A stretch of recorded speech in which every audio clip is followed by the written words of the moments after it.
अस्सलाम वालेकुम। लेक्चर आखिरी वाला इंशाल्लाह स्टार्ट करते हैं। बस मुझे आपने आधा घंटा देना है ज़रा अटेंशन के साथ, बस फिर छुट्टी, ठीक है। अच्छा जी, ये थोड़ी सी बात फाइनल अकाउंट्स के अंदर है, पेज नंबर 612 है, 612। इसके ऊपर ये जो हमने अभी पिछली क्लास के अंदर, पिछले पार्ट के अंदर मैंने फ़ख्र वाला सवाल करवाया था, उसमें मैंने थोड़ी सी बात रिवाइज़ करवाई है आपको, वही यहाँ पे लिखी हुई है, ज़रा इसको देख लें।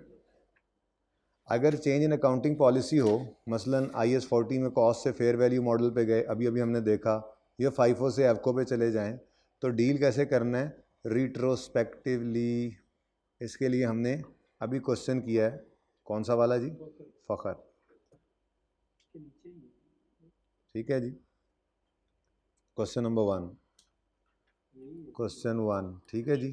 अच्छा, उसके बाद अगर प्रायर ईयर एरर है, तो भाई प्रायर ईयर एरर भी वैसे तो यहाँ पे हमने देख लिया, लेकिन इसको रिट्रोस्पेक्टिवली हिट कर मतलब रीस्टेट करना होता है, यानी कि इसमें रिटेन्ड अर्निंग्स हिट होती हैं। अगर फाइनल अकाउंट के सवाल के कॉन्टेक्स्ट में देखें, तो फाइनल अकाउंट के सवाल के अंदर हमने एक क्वेश्चन किया था, अल्लाह आपका भला करे।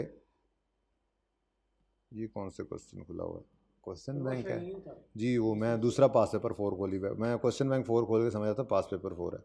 मैं क्या, रौनक नहीं नज़र आ रही, अच्छी खासी इधर तो रौनक लगी हुई थी ऐसे। ये वाला शाहीन, 2 शाहीन थे ना, ये शाहीन जी। इसके अंदर ये एडजस्टमेंट 1 थी, क्वेश्चन नंबर 4 एडजस्टमेंट 1। इसमें हमने क्या किया था, याद है? कुछ रिटेन्ड अर्निंग्स को हिट किया था, प्रायर ईयर एरर को रिट्रोस्पेक्टिवली हमने सही किया था, तो हमने रिटेन्ड अर्निंग्स को हिट किया था, ठीक है। तो प्रायर ईयर एरर के लिए यहाँ पे आप लिख लो, जैसे एग्जांपल थी क्वेश्चन नंबर 4 पास पेपर, क्वेश्चन 4 एडजस्टमेंट नंबर 1।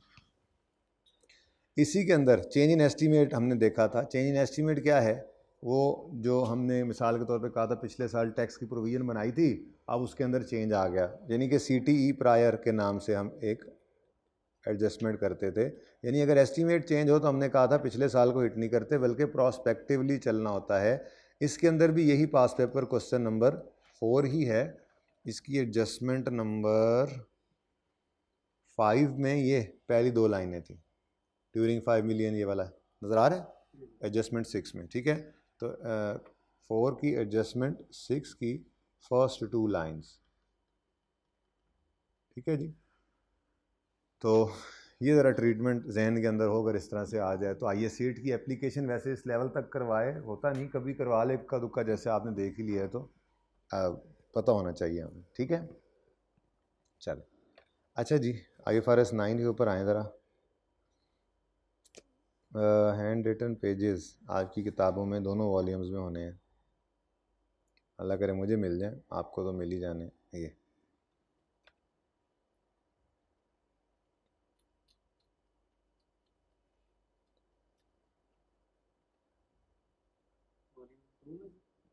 जी, वॉल्यूम 1 2 दोनों में ही है। IFRS 9 के हैंड रिटन पेजेस ओपन करने हैं आपने।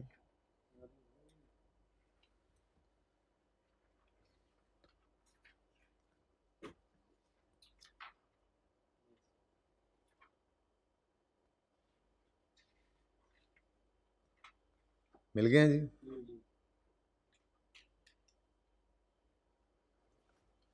इधर ज़रा वो क्वेश्चन खोलने, भाई की फरमाइश आई है एक हमारे दोस्त की, और थोड़ा सा उसकी रिवीजन भी हो जाएगी। IFRS 9, हाँ भाई, पास पेपर दसियों का ज़रा प्यारे भाई।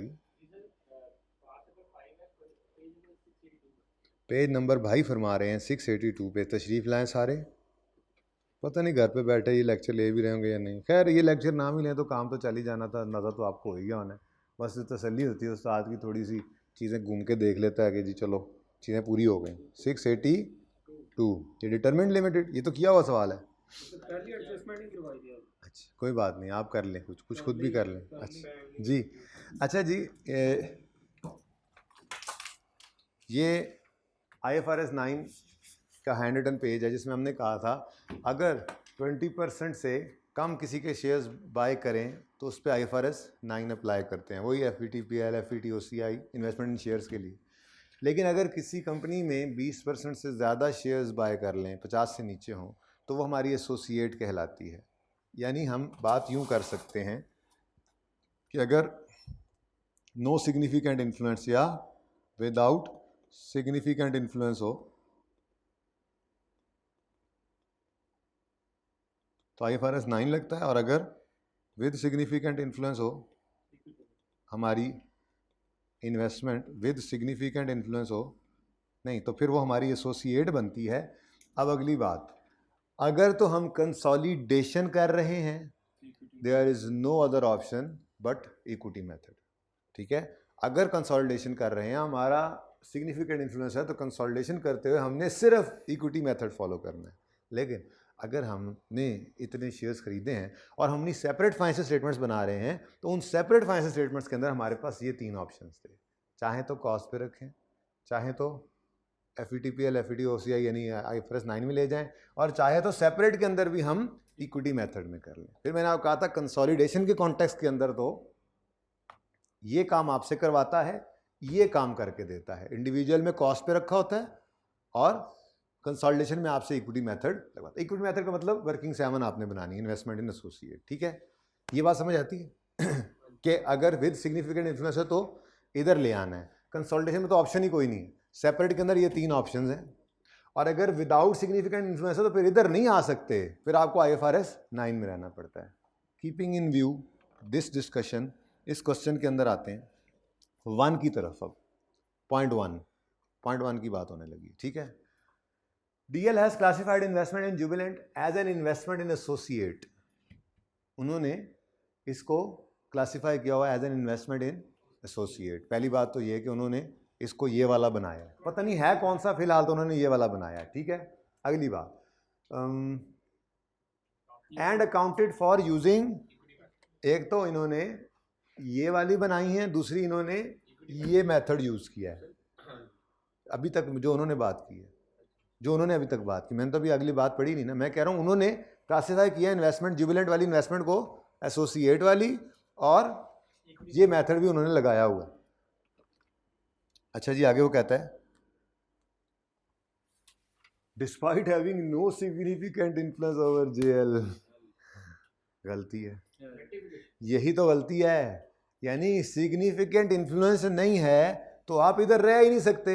आपके पास कोई ऑप्शन नहीं है कि आप, चलो सिग्निफिकेंट इन्फ्लुएंस नहीं लिया था, उन्होंने गलती से ये लगा दिया तो फिर भी ठीक था, गलती से ये लगा दिया होता, लेकिन मामला क्या हुआ है, सिग्निफिकेंट इन्फ्लुएंस नहीं है, यानी करना था IFRS 9 लेजर बनाना था, लेकिन कर क्या गए। अब जो इक्विटी मेथड वाला काम है वो सारा रिवर्स करना है, लेकिन आपको वो सारा पहले करना पड़ेगा, ठीक है। आप सबसे पहले क्या करोगे, ये मेरे ख्याल में किया भी हुआ हमने, ठीक है। आप सबसे पहले इन्वेस्टमेंट इन एसोसिएट की वर्किंग करोगे, आगे वो सारी डिटेल दी हुई थी, सारा कुछ बताया हुआ था। 1 फरवरी पर 40,000 शेयर्स खरीदे हैं जो कि 15% शेयर होल्डिंग प्रेजेंट करते हैं, और 80 पर शेयर था। 30 सितंबर पे इन्होंने इंटरिम डिविडेंड दिया है 5 रुपीज़, और प्रॉफिट आया 2.4। अब पैट वाले मेरे ख्याल में सिचुएशन से चलना था, रिटेन्ड अर्निंग्स नहीं थी, पोस्ट RE की बजाय पोस्ट पैट लेना था और डिविडेंड माइनस भी करना था। अब ये सारा काम हमने करना था, ठीक है।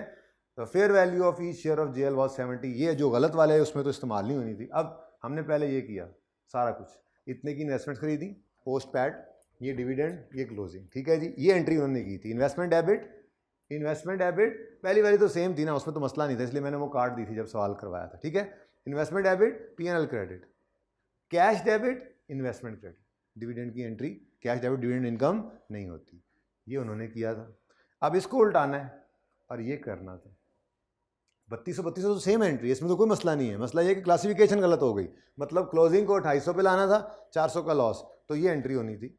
डिविडेंड ये एंट्री गेन लॉस की, और डिविडेंड अलग से बाहर आता होता है, ठीक है। तो ये वाला काम किया हुआ था, ठीक है। तो असल में कहानी ये थी, किधर किया ना, ये देखो FVTPL के अंदर हम डिविडेंड, चाहे इंटरेस्ट होता था दूसरे वाला, हम डायरेक्ट एंट्री करते थे, interest expense debit cash credit, ठीक है।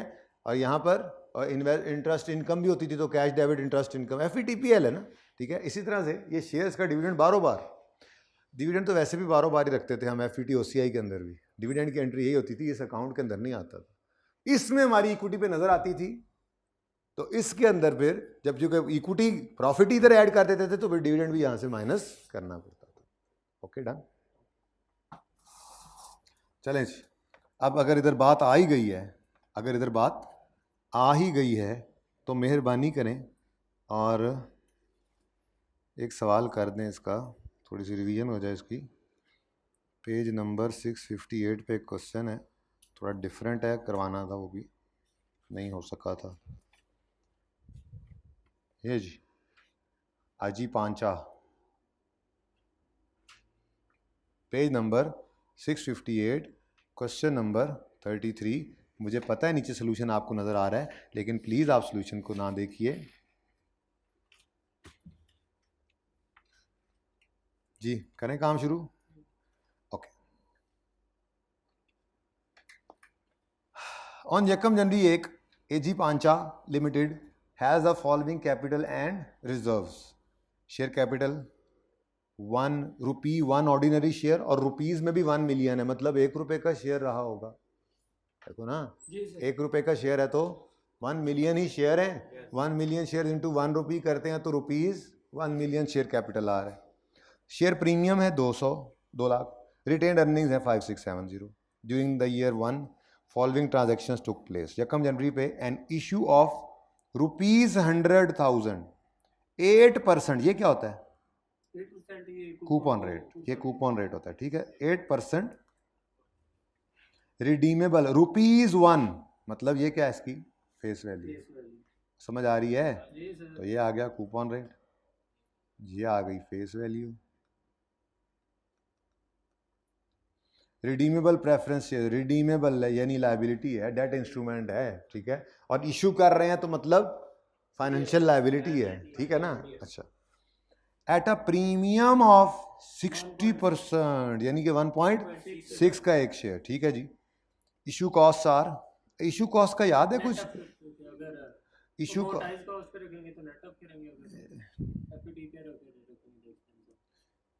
असल में ना ये इशू कॉस्ट शेयर्स की आई है और हम इशू कर रहे हैं शेयर्स। आप confuse, okay what ever, dividend issue कर रहे, ये डिवेंचर इशू कर रहे हैं, हम बाय नहीं कर रहे। आप जिस चीज से कंफ्यूज कर रहे हैं शायद वो बाय करने वाली बात थी। वो ट्रांजैक्शन कॉस्ट्स थी, ये इशू कॉस्ट है। इसकी एंट्री बचपन में सीखी हुई है, इसीलिए सवाल करवा रहा हूँ, ठीक है। से बाय द वे बात कर रहा हूँ, एक्सपेंस डेबिट अब बात वैसे बाद में करनी चाहिए थी, चलो बाद में करते हैं, चलो ठीक है, इसके ऊपर बात करते हैं। मैं एक्सपेंस को काटना था, ठीक है। अच्छा, 2237 ये इशू कॉस्ट है, ठीक है। Redemption is at 100% premium, 100% premium या डिस्काउंट हमेशा कहा था फेस वैल्यू पे लगता है, ठीक है। इस पे बड़ी तवज्जो दे रहा है आई क्या वैसे IFRS 9 पे। और 31 दिसंबर 2005 the effective rate of interest is 9.5, ठीक है जी। और 31 मार्च पे an issue of 300,000 ordinary shares at a price of 1.3 million. अब ये शेयर्स इशू हैं, इसकी भी इशू कॉस्ट आ रही है। अब इन दोनों इशू कॉस्ट में से किसका क्या करना है वो देखने जा रहे हैं हम, ठीक है भाई। एक इशू कॉस्ट है डेट इंस्ट्रूमेंट की, दूसरी इशू कॉस्ट है शेयर्स की। शेयर्स वाली इशू कॉस्ट हमने नहीं देखी थी, ये नया है, तो प्रीमियम में से लेस करते हैं, देखते हैं। हाँ हाँ हाँ, वही वही वही याद आ रहा है, ये FR 1 आ गई ना बीच में। असल में आज FR 1 पढ़ रहे हैं हम, FR 2 के अंदर ना, आज FR 2 तो सारी पढ़ ली थी हमने। हाँ, थोड़ी सी स्टार्ट के अंदर हमें IFRS 15 थोड़ा सा पढ़ना पड़ा, मुझे पता है, लेकिन उसके बाद से तो हम FR 1 पढ़ रहे हैं। जो मसले मसाइल वहाँ से टच हो सकते हैं इधर, और तो कोई नहीं, कुछ है नहीं। और 30 जून को क्या हुआ है जी? अच्छा चलें, सबसे पहले बात कर लेते हैं इस प्रेफरेंस शेयर्स के बारे में। प्रेफरेंस शेयर्स के बारे में मुझे बताओ, इसकी फेस वैल्यू कितनी है? नहीं नहीं, टोटल ही बताओ ना। ₹100,000।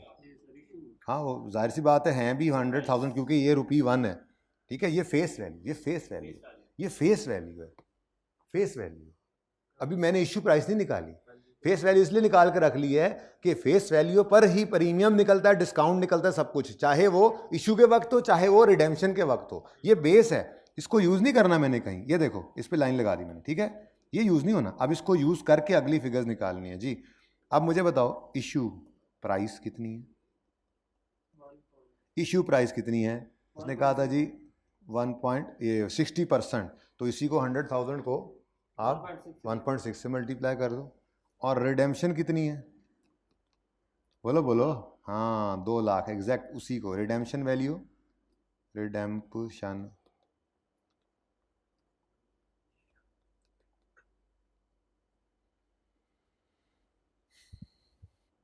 साथ में ट्रांजैक्शन कॉस्ट भी लिख दो, कितनी है इसकी ट्रांजैक्शन। इशू एक ही बात है यार, मतलब दोनों डिफरेंट है ना, दोनों का ट्रीटमेंट थोड़ा सा डिफरेंट है। मतलब डिबेंचर की इशू कॉस्ट, ट्रांजैक्शन कॉस्ट, उसको मैं ट्रांजैक्शन कॉस्ट कह दूंगा यार, इशू कॉस्ट लिख दो, ट्रांजैक्शन कॉस्ट ही होती है। ये लो, अच्छा ये तो हो गया जी प्रेफरेंस शेयर्स का मामला, ठीक है। फेस वैल्यू के ऊपर रखा है, उसको कोई नहीं यूज़ करना, नीचे वाली चीज़ें मैंने यूज़ करनी है, ठीक है। अच्छा अब ऐसे लग रहा है जैसे 1 लाख के इशू किए हैं, मतलब 1.5 an issue of 100,000 rupees, rupees 100,000, 8% rupee one redeemable shares at a premium of 60%। Issue किए हैं, ये फेस वैल्यू गिवन है ना भाई, एन इशू ऑफ रुपीज 100,000, ये उनकी फेस वैल्यू बताई। जैसे प्रीमियम भी शामिल है। नहीं नहीं नहीं नहीं भाई, यहाँ पर बताया क्या हुआ है, रुपीज इशू किए हैं रुपीज 100, 8% वाले जिनकी रुपी 1 रिडीम प्रेफरेंस शेयर्स है एट अ प्रीमियम ऑफ 60%। बहरहाल अब क्या कह सकते हैं, अंग्रेजी है, जरा अंग्रेजी की मारी और कुछ भी नहीं है। अच्छा जी, अब यकम जनवरी जो भी है, यकम जनवरी पता नहीं कौन सा साल है, इस पे हमने स्टार्ट लेना है 1,60,000 इशू प्राइस लेस कर देंगे, आपने कहा नेट कर देंगे ट्रांजैक्शन कॉस्ट से यकम जनवरी पर और 31 दिसंबर पे। अच्छा इफेक्टिव रेट और कूपन रेट, ये दो डिफरेंट रेट्स होते थे, ठीक है। डिफॉल्ट कैटेगरी तो अच्छे देख लें, देख लें पहले वो काम कर लें, स्टेप बाय स्टेप चलते हैं। Working number 1 debt, effective rate वाला, इफेक्टिव रेट कितना होता था, कितना है, 9.5% on balance, very good, on balance. और कूपन रेट हाँ है कितना, ऑन फेस वैल्यू, ऑन 100,000, ज़रा इजी हो जाएगा, ठीक है जी। और बैलेंस यकम जनवरी कर लेना खुद एक, 160,000 माइनस 2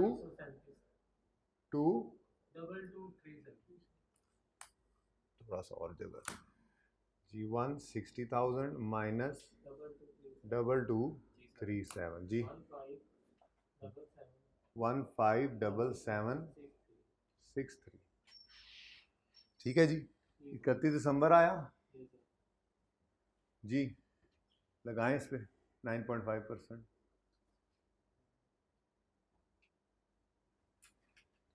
जल्दी करें, आधा घंटा तो हो भी गया।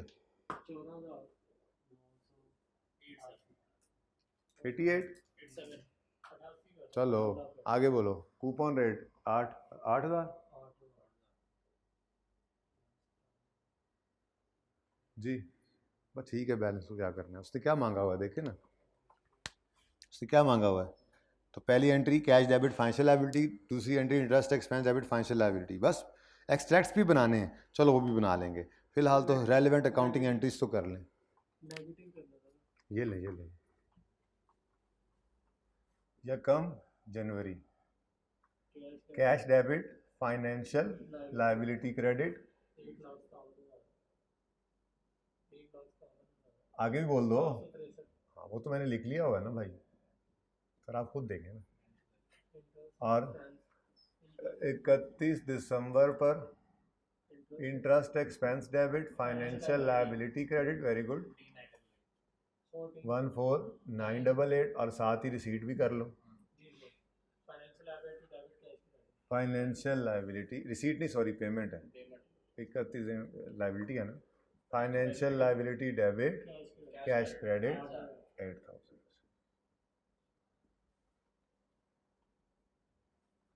ओवर।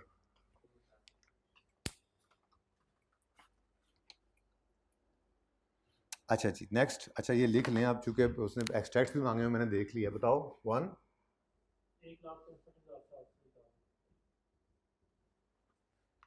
ना नेक्स्ट।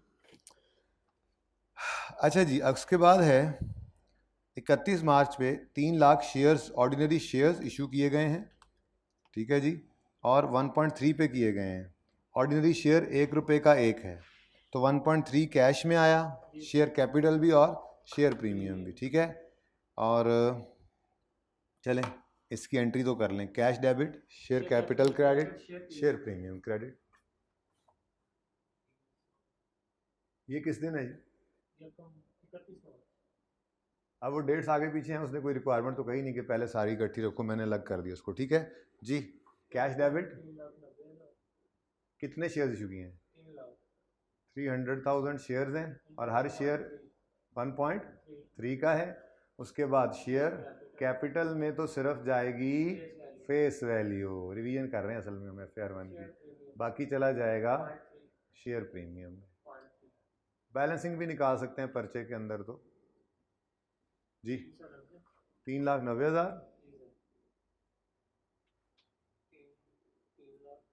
3 लाख और 90। असल में सिर्फ इस एडजस्टमेंट के लिए काम करवाया है, ये वाले सवाल को किया, साथ में थोड़ी रिवीजन भी की हमने, और वो है इशूएंस कॉस्ट ऑन इक्विटी। आगे वो कहता है इशू कॉस्ट वर ₹20,000। अच्छा, एक काम कर लिया करेंगे, शेयर प्रीमियम का ना बैलेंस निकाल लिया करो। मतलब अगर शक हो तो, नज़र आ रहा है तो कोई मसला नहीं। बैलेंस ऑफ शेयर प्रीमियम कितना पड़ा हुआ था ओपनिंग? 2 लाख। ओपनिंग क्रेडिट पड़ा था ना 2 लाख, और अभी ये क्या हो गया, मज़ीद ऐड हो गया, मज़ीद ऐड हो गया क्रेडिट। ठीक है जी, कितना? हाँ, तो ये कितना बना हुआ है? 2,90,000। अच्छा चलो, ये हमारे पास पड़ा हुआ है बैलेंस। ठीक है, 2,90,000 पड़ा हुआ है बैलेंस। अब सवाल क्या है जी, शेयर इशू करने के ऊपर कॉस्ट आई है, इशुएंस कॉस्ट आई है, तो भाई इसके बारे में गुड कॉर्पोरेट प्रैक्टिस ये है कि अगर शेयर प्रीमियम पड़ा हो तो पहले उसको इस्तेमाल करें, और अगर शेयर प्रीमियम ना हो तो रिटेन अर्निंग्स या शेयर प्रीमियम कम पड़ जाए तो जितना शेयर प्रीमियम है वो तो उधर डेबिट करना है, बाकी कहाँ पे?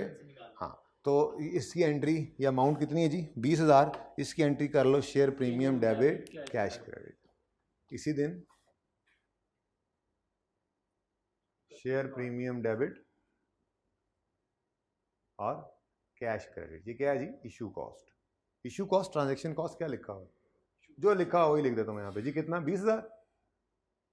ओके, लो अब बैलेंस कितना रहेगा ये भी देख लो, कहीं आगे भी जरूरत ना पड़ जाए। ना पड़े तो कुछ ज़बानी भी देख सकते हो आप। ठीक है, बैलेंस ऑफ शेयर प्रीमियम जी। अब ये 290 में से 20 तो निकल गया ना, यानी कि ओपनिंग कितना पड़ा था, मैं अपने लिए कह रहा हूँ, ओपनिंग कितना पड़ा था? 290 माइनस हो गया 20, तो बाकी कितना है? 270। बस ऐसे ही अपनी एक वर्किंग के लिए 270 करके आपने रख लिया। ठीक है भाई, ये चार्जर नहीं लगा हो अभी, तो मैं उधर जाऊँगा फिर लगा दीजिएगा। ठीक है जी। और आखिरी एडजस्टमेंट क्या है? आखिरी एडजस्टमेंट है 1/4। 1/4 का क्या करते होते थे? 1/4 × 100, 25% बन रहा है। हर 4 वाले को एक नया शेयर, 25% बोनस शेयर्स इशू हुए हैं by first utilising share premium. अच्छा, वैसे ना आई के अपने अब FR1 की किताब में इस बार लिख भी दिया है कि अगर यूँ लिखा हो बोनस शेयर्स एज डिविडेंड बटे हैं तो फिर आप रिटेन अर्निंग्स को डेबिट कीजिएगा, और अगर सिर्फ लिखा हो बोनस इशू तो आप शेयर प्रीमियम। ठीक है, लेकिन यहाँ तो उसने एक्सप्रेसली बता दिया है। असल में ना शेयर प्रीमियम का अकाउंट, और आपको बताया था कैपिटल रिजर्व है, ये एज कैश डिविडेंड बांटा नहीं जा सकता। ठीक है, शेयर प्रीमियम हो गया, रीवन सरप्लस हो गया, ये कैपिटल रिजर्व्स हैं, जबकि retained earnings as cash dividend बांटा जाता है। तो ये कुछ चीज़ें ऐसी होती हैं कि जिनको शेयर प्रीमियम से डेबिट करने की चूँकि इजाज़त होती है, तो फिर लॉ कहता है ये अच्छी प्रैक्टिस है कि इसको यूटिलाइज़ कर लो। तो इशू कॉस्ट हो या बोनस शेयर्स हों, कोशिश ये होती है कंपनीज़ की कि वो पहले शेयर प्रीमियम को, लेकिन ICAP ने बहरहाल FR1 की किताब के अंदर इस वक्त ये लिखा हुआ है कि अगर उसने लिखा हो बोनस शेयर्स एज डिविडेंड बांटे हैं, डिविडेंड के वक्त भी तो कुछ शेयर्स बांट देते हैं ना, उसको रिटेन्ड अर्निंग में डेबिट करना, और अगर ये ना कहे, खामोश हो, या सिर्फ बोनस शेयर्स का कहे कि बोनस शेयर्स हैं, तो ऐसी सूरत के अंदर शेयर प्रीमियम को डेबिट करो। लेकिन यहाँ पे तो ऑप्शन ही नहीं है, यहाँ पे तो एज डिविडेंड लिख भी देता, तो सवाल कह रहा है by first utilising share premium, तो इसकी एंट्री क्या होती है? किस दिन हुआ है ये? 30 जून। 30 जून शेयर प्रीमियम डेबिट और शेयर कैपिटल। अब पता नहीं कितने शेयर इशू किए, कितने शेयर इशू किए हैं जी? 25%। अब किस चीज़ का 25%? ₹1 मिलियन, ठहरो, ₹1 मिलियन इंटू 25%। क्यों? क्योंकि शेयर्स, ये बोनस शेयर्स की एंट्री फेस वैल्यू से ही होती है, तो फेस वैल्यू ही ये पड़ी है ना। बोलो, आप नंबर ऑफ शेयर्स निकाल लो, अल्टीमेटली फिर भी यहीं पे ही आना है। तो शेयर कैपिटल के बैलेंस पर 25% लगाओ, क्या आंसर आता है? 2,50,000 नहीं आता, 2,50,000 आता है, और यहाँ 2,70,000 पड़ा हुआ है, तो 2,50,000 की एंट्री यहाँ से हो सकती है। और अगर ये कम पड़ जाता तो क्या करते? बाकी रिटेन अर्निंग्स को डाल देते। क्या था? 30,000 वो और भी तो आए हैं ऑर्डिनरी शेयर्स साल के अंदर। कहाँ है? मैंने देखे नहीं। सर वो जो दूसरा 21 मार्च को देखो, दूसरी 3 lakh ordinary shares at price of 1, इसमें 3 लाख हाँ। और शेयर्स, देन ये भी तो उसके अंदर जाएगा, टोटल में जाएगा। हाँ बिल्कुल सही कह रहे हो आप। ₹100 1 मिलियन आए हुए थे, नए शेयर्स कितने इशू हैं? 3 लाख। तो शेयर कैपिटल में तो 300,000 आया जी, बिल्कुल ठीक फरमा रहे हैं। अच्छा है, अच्छी बात है। टोटल कितना हो गया? 13 लाख।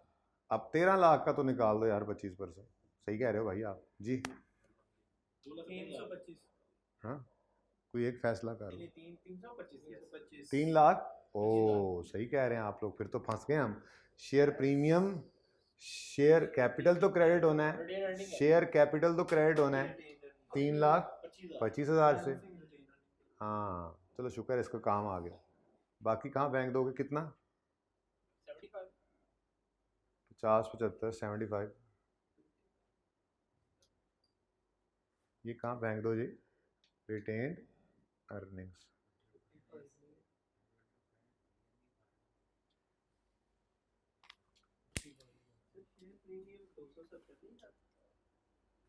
जी भाई 270 ही था। तो आपने 250 लिखा।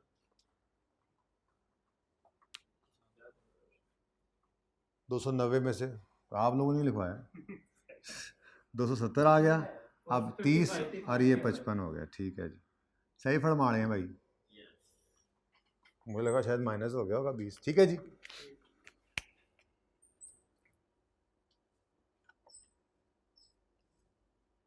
अच्छा, अब इसमें ना जो एक्सट्रैक्ट्स बनाने थे, उन एक्सट्रैक्ट्स के अंदर क्या करना था आपने? देखें ये सारी एंट्रीज कैसे जानी है। अब मैं इसकी बात अगर करूं तो शेयर कैपिटल में 300 जा रहे हैं, शेयर कैपिटल में 325 भी जा रहे हैं, शेयर प्रीमियम में 90 जा रहे हैं, और इससे 20 भी निकला और 270 भी निकला। तो ये ज़रा शेयर कैपिटल शेयर प्रीमियम की एडजस्टमेंट कर लें ज़रा। यहाँ पे क्या होना था जी? प्लस कितना है? पहला 3 लाख और फिर प्लस 3,25,000। ठीक हो गया जी।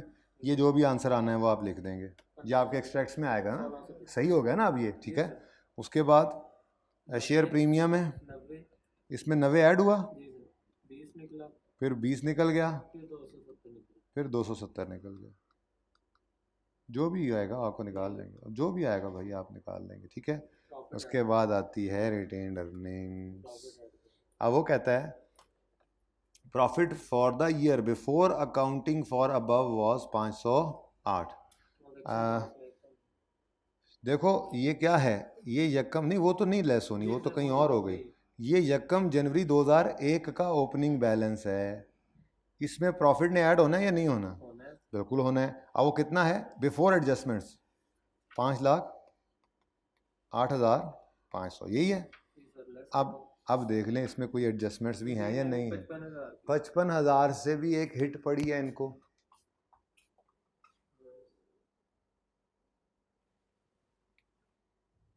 $14,988 का इंटरेस्ट एक्सपेंस, ये नहीं रिकॉर्ड करना। बिफोर एडजस्टमेंट्स ये प्रॉफिट है, तो एक ये कमी करेगा एक्सपेंस का बढ़ना, और एक रिटेन अर्निंग्स को और भी हिट लगी हुई है। तो माइनस 14,000 कितने? 988, और माइनस ये आखिर में जो हिट लगी है कितनी? 55,000। ठीक है जी, ओके। और बस ठीक है, बस ठीक है, कर लेना। ऊपर वाले का ज़ीरो है वो मैं बता देता हूँ, बाकी आपने देख लेना है। ठीक है। चलें अब कुछ एक MCQs हैं, बस फटाफट करके बस क्लास 10 मिनट दे दें, बस 10 मिनट। ठीक है। और मेरे हिसाब से कुछ नहीं है। IFRS 15 के कुछ MCQs हैं 5-7 और फाइनल अकाउंट के भी 2-3 हैं। वो मॉक की डिस्कशन वगैरह होगी अगर कोई होगी तो फिर कर देंगे अपलोड, कोई कहीं से कर सके तो। नान साहब ने तो शायद कर ही ना दी हो पहले, वैसे नान साहब वाली दे दूंगा, मॉक तो वही है, तो वो फिर अवेलेबल करवा दूंगा आपको। तो उन्होंने पहले रिकॉर्ड करवा दी। अभी पूछता हूँ ना उनसे कि क्या सूरत हाल है, वरना बाद में भी करनी है तो फिर अगर बाद में की कहीं पे तो दोनों मिलके कर लेंगे। अगर उन्होंने पहले कर दी तो फिर डिस्कशन ही है ना मॉक की, वही सुन लेना, फिर कोई मसला नहीं, ठीक है। अच्छा जी फाइनल अकाउंट्स किधर हैं? अच्छा मैं फाइनल अकाउंट्स में ही था। आओ भाई MC क्या उस पे।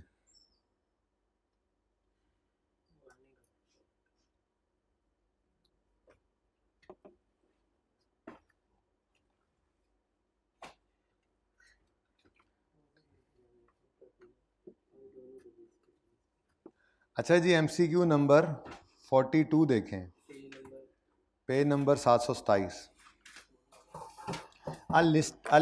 ए लिमिटेड एन अनलिस्टेड कंपनी। यार क्यों ना अपना वो सफ़ा भी खोल लें साथ, कि कोई नहीं ज़रूरत। याद है वो जो हमने टेबल सा बनाया था स्केजुअल्स वाला, पता नहीं कहाँ बनाया था, कौन से सफ़े पे बनाया था, मुझे ये नहीं याद। आस्ता आस्ता जाना पड़ेगा देखने के लिए।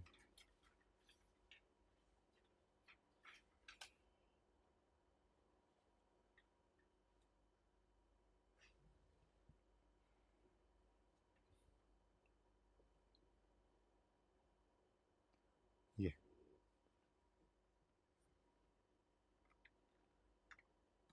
A Limited, an unlisted company, is the parent of B Limited, a listed company. Which schedule of Companies Act would apply to financial statements? भाई फोर्थ स्केड्यूल जो है ना, ये कौन सी है? ए लिमिटेड कौन सी है? अनलिस्टेड। तो इस पे कौन सा लगेगा? फोर्थ सिर्फ लिस्टेड पे लगेगा, ठीक है। तो फिर बी लिमिटेड पे कौन सा लग जाएगा? फोर्थ। बाकी सारे गलत लग रहे हैं मुझे तो। देखो ना नीचे ए लिमिटेड उसने फोर्थ लगाया, यहाँ पे फिफ्थ लगाया, लेकिन यहाँ भी फिफ्थ लगा गया, ठीक है। तो मैं आगे पढ़ूँ ही क्यों? Option A is the correct one, ठीक है। उसके बाद आए जी MCQ नंबर 43 और 4 भी देख लें।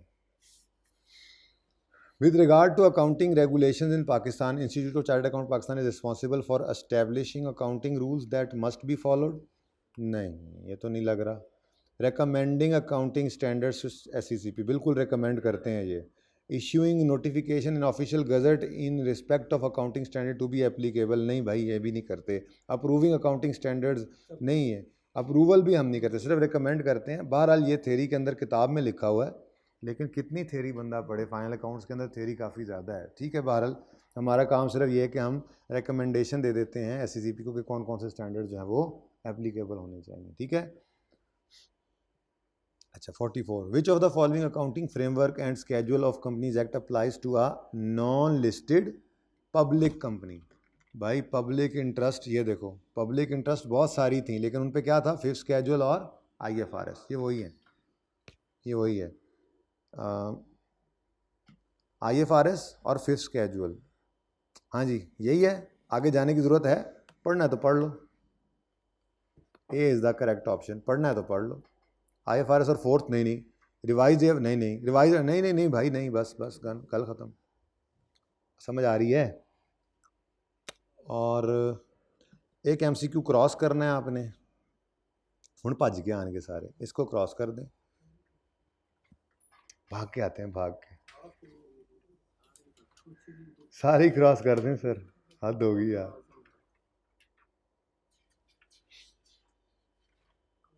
ओके 13 देख लो।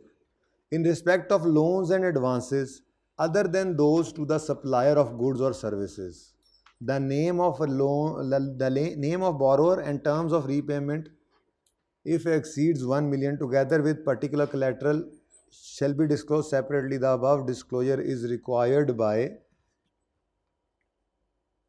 Fourth schedule. मुझे लगता है कि ये सिर्फ फोर्थ स्केड्यूल पे ही एप्लीकेबल थी। बहरहाल क्यों ना जाकर देख लें। नहीं 1 मिलियन तो थ्रेश होल्ड था ना। मैंने एंड पे ना कुछ मतलब IFRS बनाना शुरू करने से शायद एक दिन पहले एक टेबल बनाया था, लोन एडवांसेस 2 डायरेक्टर्स तो मैंने कहा था 2 चीज़ें बतानी है, 2 अदर्स तो मैंने कहा था 5-6 चीज़ें बतानी है। उसके बाद फिर हमने उसके अलावा बाकी क्या किया था, 2 supplier in course of business और 2 HR policy, under HR policy, तो फिर कोई डिस्क्लोजर नहीं। लेकिन अगर HR पॉलिसी के तहत नहीं है या किसी और को है इनके अलावा और 1 मिलियन से ऊपर है, ये था थ्रेशोल्ड, ठीक है। तो वही वाली बात है। बहरहाल ये मैं देखना चाह रहा हूँ कि ये रिक्वायरमेंट किसकी थी, मुझे भी याद नहीं है, लेकिन शायद ये वो वाहिद चीज़ है कि जो आपको याद रखी जा सकती है। आपसे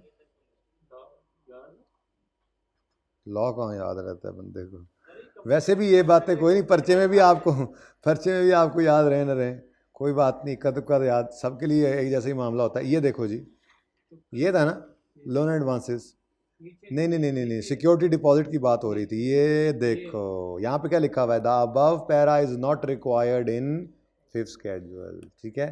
तो ये एक बार सिर्फ येलो वाले पढ़ लेना, ये जहाँ पे लिखा हुआ है 2-4 जगह पे फ़र्क है, याद रह गया तो अब यहाँ ना रहा तो भी खैर, ठीक है। इस तरह करना नहीं चाहिए। नहीं करेगा यार इंशाल्लाह, टेंशन ना लो। नहीं भाई, ना लेके जाना साथ। अच्छा जी बिल्कुल। अच्छा जी, IFRS 15 के MCQs पे आए फटाफट आए फटाफट।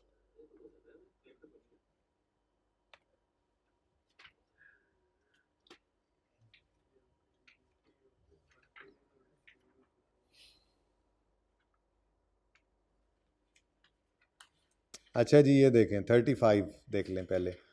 N entity records revenue over time if entity performance does not create an asset with an alternative use.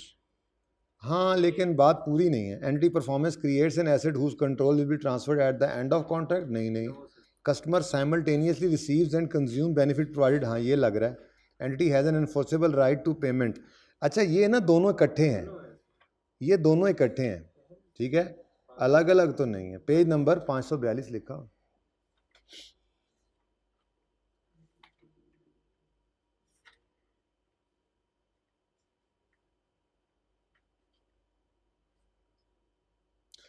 Entity records revenue over time if entity performance does not create an asset with an alternative use.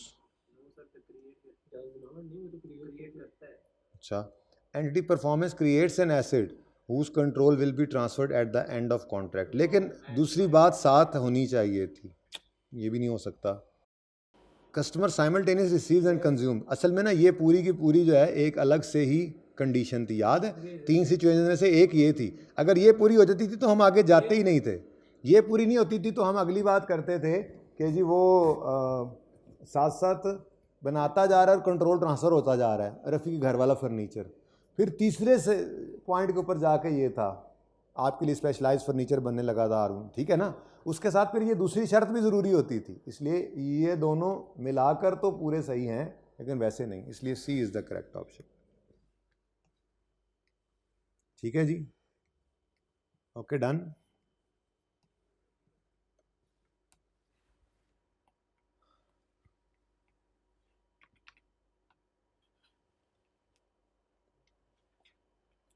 चलें जी, ऐसा करें 30 पे आज कुछ एक MCQs बस करने हैं, जो करते जा रहा हूँ काफ़ी हैं, बस वही देख लीजिएगा।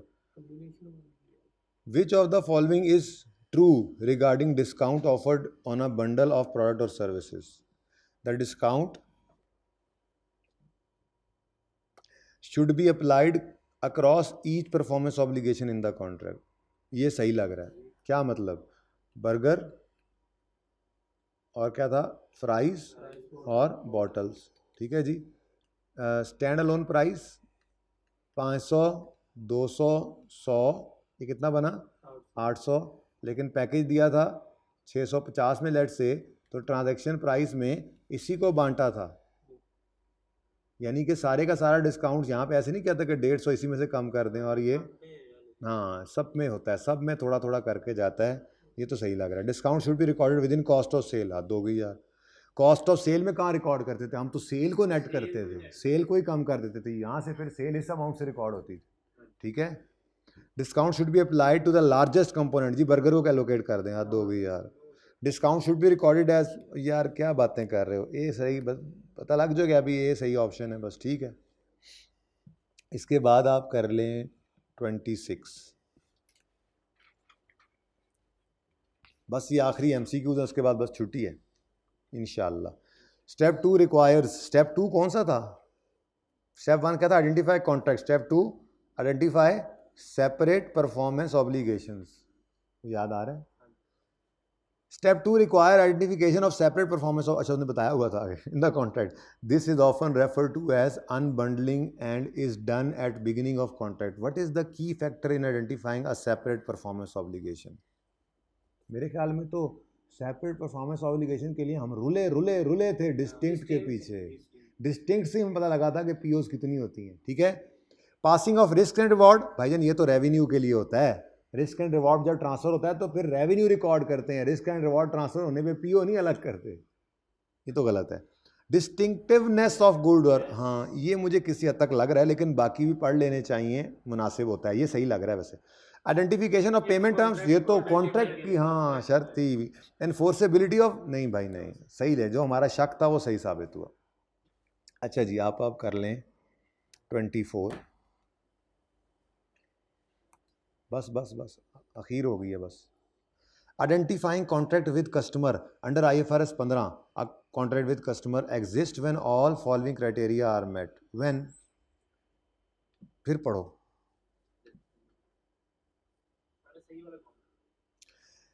Identifying contract with customer under IFRS 15, a contract with customer exists when all of the following are met.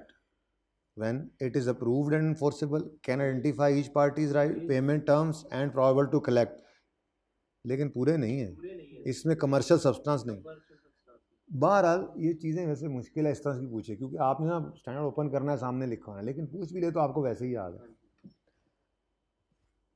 Excuse me, it is approved, ठीक है। Identify each parties right, has commercial substance, probable to collect.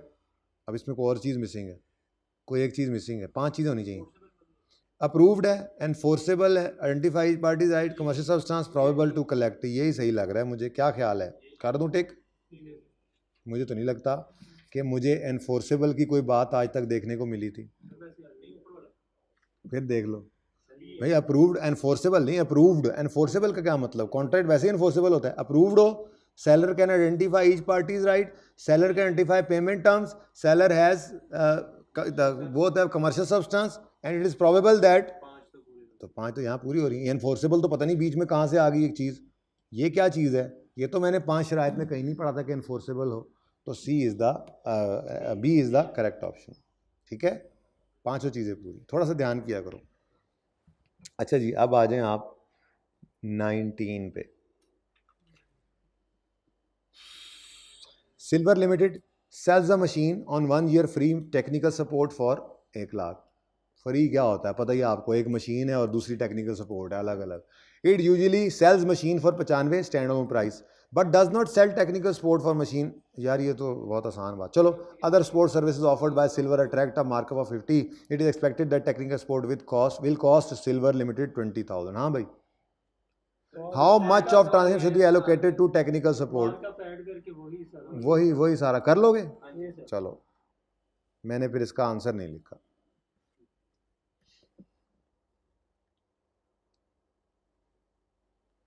Fourteen पे निशान लगाया हुआ मैंने, क्यों लगाया था पता नहीं भाई। वो कर लोगे ना, 19 आसान था ना, देख, लेकिन करके ज़रूर देखना, वो मैंने नहीं किया। 14 on 1 January 19 an entity enters into a non cancellable contract to transfer a product to customer on 31 मार्च।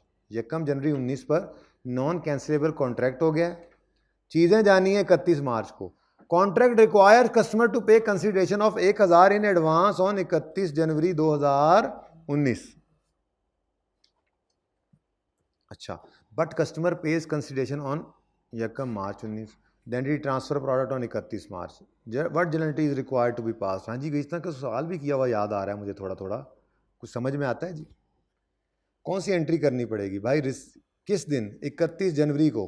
कहता है जी 31 जनवरी को, 1 जनवरी को कॉन्ट्रैक्ट हुआ है नॉन कैंसिलेबल का, और उन्होंने कहा था 31 मार्च को तो चीज़ें आएंगी, लेकिन आपने 1000 31 जनवरी को देना है। अब नॉन कैंसिलेबल कॉन्ट्रैक्ट है, जिस दिन 1000 देने का वादा कर दिया है उस दिन unconditional right to receive establish हो गया। रिसीवेबल रिकॉर्ड होगा। लेकिन एट द सेम टाइम कोई चीज़ डिलीवर नहीं हुई है 31 जनवरी पे, वो तो होनी है जाके 31 मार्च पे, तो फिर कॉन्ट्रैक्ट लायबिलिटी क्रेडिट करेंगे। ऐसा सवाल किया था। ये कम जनवरी पे नहीं हम नहीं भाई, मैंने यही बात पहले भी कही है आपको, उस वक्त भी पिछले से पिछले पार्ट में शायद। नॉन कैंसिलेबल कॉन्ट्रैक्ट तो वैसे ही सारे होते हैं, फिर सब में ये काम क्यों नहीं करते? कॉन्ट्रैक्ट में ये लिखा हो कि जी फलां दिन आपने पैसे देने हैं। अब कॉन्ट्रैक्ट अगर नॉन कैंसिलेबल तो उस दिन खड़े होकर वो पैसे नहीं भी आए तो रिसीवेबल रिकॉर्ड करो, अनकंडीशनल राइट है। गुड्स नहीं गई तो फिर कॉन्ट्रैक्ट लायबिलिटी। क्लियर हुआ ये पॉइंट? उस वक्त से चला आ रहा है आपके दिमाग में, नहीं हुआ? क्वेश्चन पूछो। ये नॉन कैंसिलेबल है, आपने तो कहा नॉन कैंसिलेबल सारे कॉन्ट्रैक्ट ही होते हैं। कॉन्ट्रैक्ट करते ही उसने कहा जी आपने ये चीज़ें आएंगे उसके बाद पैसे देने हैं, कॉन्ट्रैक्ट करते ही क्या रिसीवेबल बुक करोगे? वो यूं लिख दे, बाकायदा लिखेगा 1 जनवरी को कॉन्ट्रैक्ट हो रहा है और वो कहता 1 जनवरी पर मेरा unconditional right to receive establish हो गया है, तो फिर आप इसी दिन रिसीवेबल रिकॉर्ड करते। लेकिन वो क्या कह रहे हैं, कॉन्ट्रैक्ट में लिखा है हमने कि 31 जनवरी को आपने एडवांस 1000 देना है, तो फिर 31 जनवरी को अनकंडीशनल राइट एस्टैब्लिश होता है, हालांकि गुड्स तो उस दिन भी नहीं आई हुई। ठीक है, तो नो एंट्री हद हो गई यार। Debit cash credit contract liability, नहीं, ये तो यकम देखो ना, वो किस दिन की बात कर रहा है? 31 जनवरी में तो कैश आया ही नहीं। उन्होंने भाईजान ने पे ही कब जाके किया है? इसीलिए तो इन्होंने छेड़खानी की है। उन्होंने 1 मार्च की तो एंट्री नहीं पूछी आपसे और वक्त पे पैसे पे नहीं करवाए, तो रिसीवेबल आना था, ये भी नहीं है। रिसीवेबल डेबिट कॉन्ट्रैक्ट लायबिलिटी ये सही है। रिसीवेबल डेबिट रेवेन्यू कतन नहीं। C is the correct option.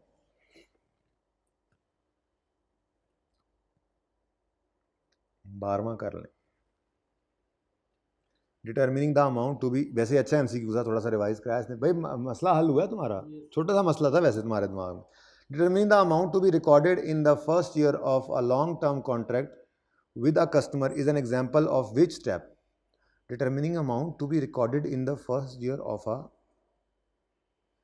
यार ये कह रहा है कि लॉन्ग टर्म कॉन्ट्रैक्ट है और अमाउंट्स जो रिकॉर्ड करते हैं फर्स्ट ईयर में वो परसेंटेज ऑफ कंप्लीशन टाइप कुछ चीज़ें करते थे, ये कौन से स्टेप पे जाके करना पड़ता है? डिटर्मिनिंग ट्रांजैक्शन प्राइस, नहीं। Recording revenue when performance is satisfied, यही तो मसला था। 5 साल का कॉन्ट्रैक्ट तो हम कहते थे अगर साथ पीओ सेटिस्फाई हो रही तो साथ रेवेन्यू रिकॉर्ड, यही लग रहा है मुझे।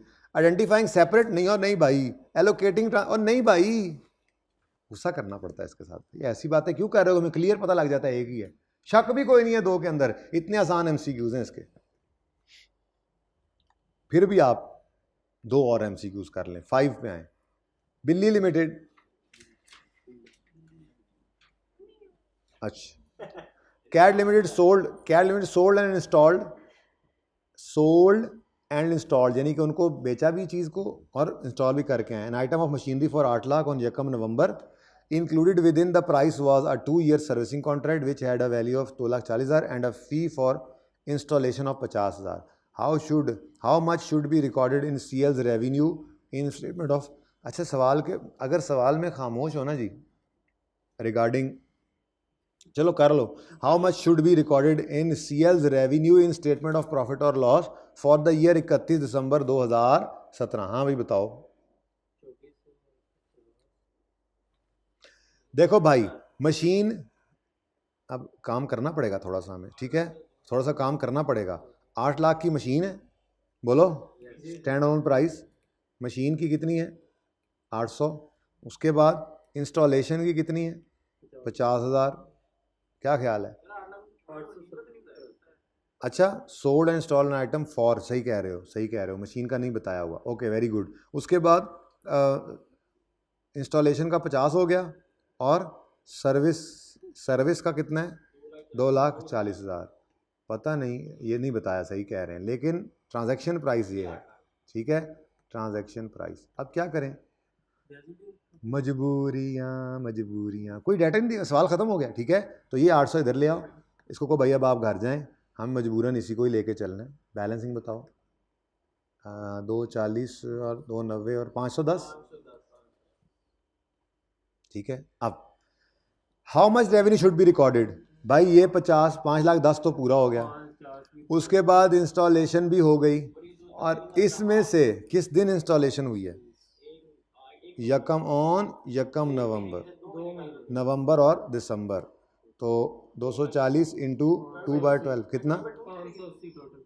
हाँ भाईजान देखो भाई क्या कह रहे हैं, 2 ईयर सर्विसिंग कॉन्ट्रैक्ट है, 2 ईयर है तो बस कोई नहीं, 12 की बजाय 24 कर दो भाई, जी सर। डिवाइड बाई 24, 500 ये 2,40,000 2 साल का यानी 24 महीनों का, डिवाइड बाई 24 करो, पर मंथ आ गया, इंटू 2 करो, कितना आया? 20। तो टोटल बन गया 510 जमा 50 जमा 20, कितना बना? 80। 580। ये डी लग रहा है फिर।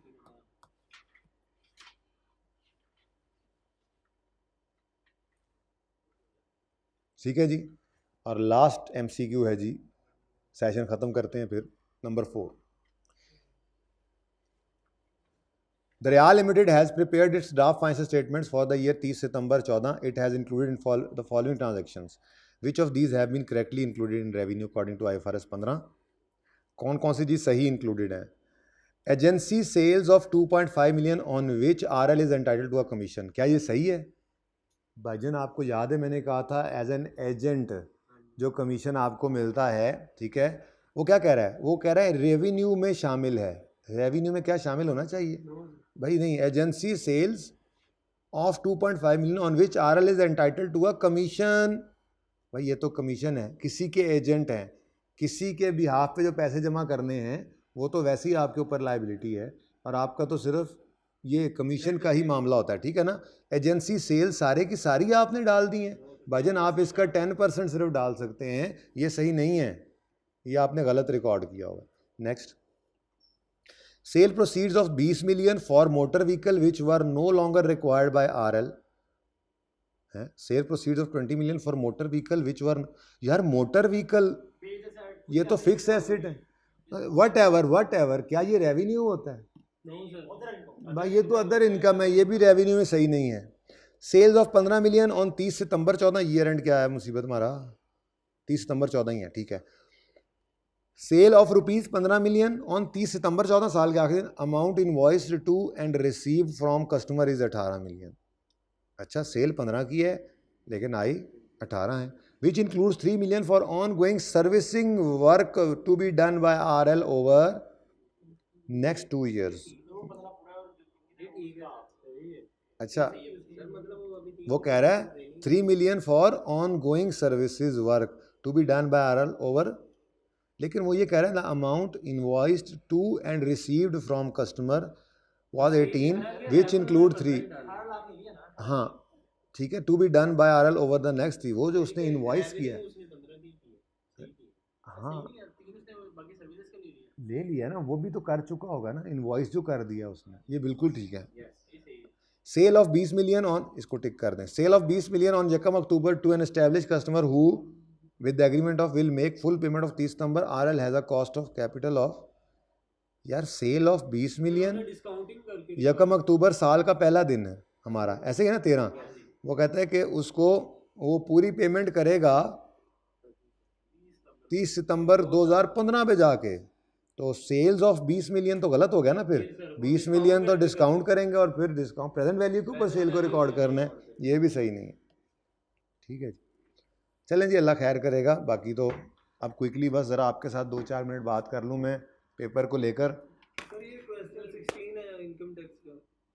यार अब फिर इंडिविजुअली बात कर लेते हैं क्लास के बाद, ठीक है ना। अब ज़रा इंपॉर्टेंट बात कर लें थोड़ी सी, फिर उसके बाद FAR 1 की छोटी सी रिकॉर्डिंग मेरी रहती है, वो करनी है, घंटे तक शुरू करेंगे, ठीक है। ज़रा तैयारी करके आ जाऊँगी भाई, आप जो है ना ये ले जाएं, बस मैंने थोड़ी सी बात करनी है 2-4 मिनट इनसे, और बल्कि एक बार ले जाइए बैठ में, कोई चीज़ दिखानी पड़ जाती है। अच्छा बच्चों, सबसे पहली चीज़ जो है 15 मिनट जो रीडिंग टाइम है उसका क्या कराएं पर्चे के अंदर। सबसे पहली बात तो ये भाई, इस 1.5 महीने के अंदर, बल्कि अब तो 1 महीना रह गया, महीना भी नहीं रह गया। अच्छा वो FAR 1 वालों का ज़रा लेट होता है ना पेपर, आपने इस 1 महीने के अंदर, मैंने पहले भी ऐसे अर्ज़ किया था, आपने मेहनत करनी है, क्योंकि बहुत सारे टार्जन जो है वो यहाँ पे फेल हो जाते हैं मेहनत ना करके, और बहुत सारे एवरेज स्टूडेंट्स जो होते हैं जो सिर्फ क्लासेस पढ़ते रहे, टेस्ट दे देते थे, कभी पास कभी रह गया, वो सारे के सारे पास होने वाले हैं अगर उन्होंने क्लासेस पढ़ी हुई हैं, मेहनत की है किसी ना किसी दर्जे में। तो एक तो ये आखिरी महीना इंपॉर्टेंट बहुत है, तो टिका के पढ़ें, 15 से 15 घंटे तो कम अज़ कम निकालने हैं आपने, बाकी काफ़ी होते हैं 4 और 5 9 घंटे, इसमें सोना, खाना, नमाज, खेलना कूदना भी थोड़ा बहुत हो जाता है, कोई अगर फिजिकल एक्टिविटी को गेम वगैरह आप करते हैं। 15 आवर्स होने चाहिए कम से कम। उसके बाद पेपर से पहले क्या करना है भाई, अकाउंटिंग के पर्चे में कोई रट्टा तो है नहीं, आपका दिमाग चलना ज़रूरी है। तो सबसे अहम चीज़ यह है कि अपनी नींद पूरी करके जाना, नींद पूरी किए बगैर नहीं जाना है।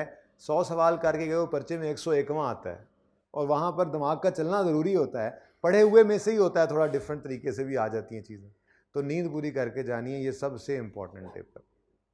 फिर सुबह नाश्ता भी करके जाना, ठीक है, टेंशन लेके नहीं खाम में 2 दिन से सोए नहीं है, नाश्ता भी नहीं, भूख भी मर गई है, कुछ नहीं होता, कुछ नहीं होता। दुनिया का आखिर नहीं है ये, एंड नहीं है ज़िंदगी का, ठीक है।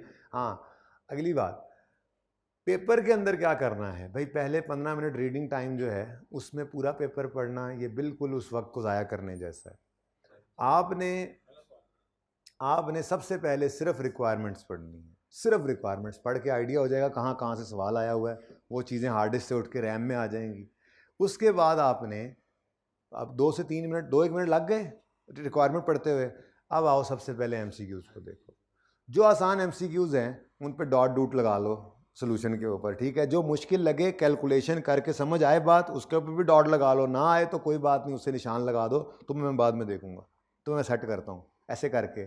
उसके बाद फिर कोई छोटे से छोटा सवाल देखो जो आपको लगे, देखो पूरा पर्चा तो बड़ा लंबा सवाल रिटेन करना मुश्किल हो जाता है 15 मिनट में पढ़ के, तो पूरा पर्चे की टेंशन होती है। छोटा सा सवाल पकड़ो, उसको पूरा प्लान करो, हो सके तो कोई अंडरलाइन करके छोटा मोटा कैलकुलेशन कैलकुलेटर पे करके रख लो, फिर भी टाइम बच जाए तो फिर उसी तरह से कोई और छोटा सवाल ढूंढो, ठीक है।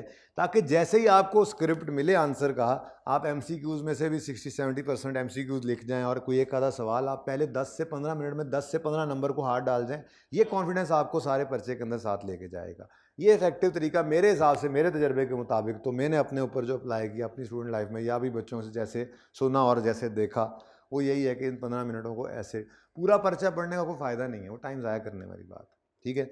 उसके बाद कोशिश करनी है आसान सवाल पहले करते जाना। ये बड़ी बैड लक होती है कि किसी मुश्किल सवाल पे हाथ पड़ जाए, लेकिन बैड लक तो तब है जब आप उसको छोड़े ना।